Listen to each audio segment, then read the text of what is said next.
به نام خالق هستی. سلطان کو یکی از کوههای مشهور افغانستان است. در زبان پشتو به آن شاغر میگویند. از جمله کوههای تاریخی و مشهوری ولایت غور می باشد که در ولسوالی ساغر موقعیت دارد و در ردیف کوههای زالمرغ، مندیش و سرغر قرار دارد و در تاریخ به نام کوه سلطان و در افسانه ها به نامهای کوه شاه من و کوه شهر هفت طبق نیز یاد شده است. سلطان کو دارای سه قله بوده که بلندترین قله آن به نام تخت جمشید و قله سمت راست آن به نام سنگ چاشت و قله سمت چپ آن به نام قله غار یاد می شود. مغاره تاریخی سلطان کو در بین قله وسطی و قله غار قرار گرفته است. روستای تاریخی توتیان نیز در دامن سلطان کو قرار دارد.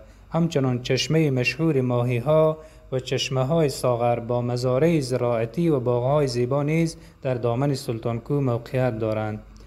سلطان کو در زمستان پوشیده از برف بوده و با لباس سفید عظمت و غرور خود را بر رخ بیننده ها می کشد و در بهار چون عروسان جامه سبزینه به تن می نماید و مامن کبک و کبوتر و پرندگان و حیوانات وحشی می گردد و مکان خوب تفریحی و کوهنوردی است.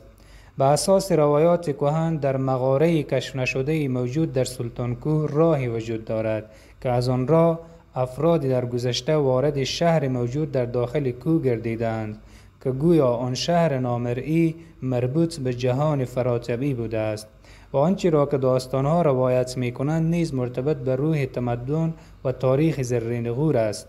به اساس داستانهای کهن سلطان کو تنها یک کوه نیست بلکه چیزی فراتر از آن است که مردم در موردش فکر می کنند.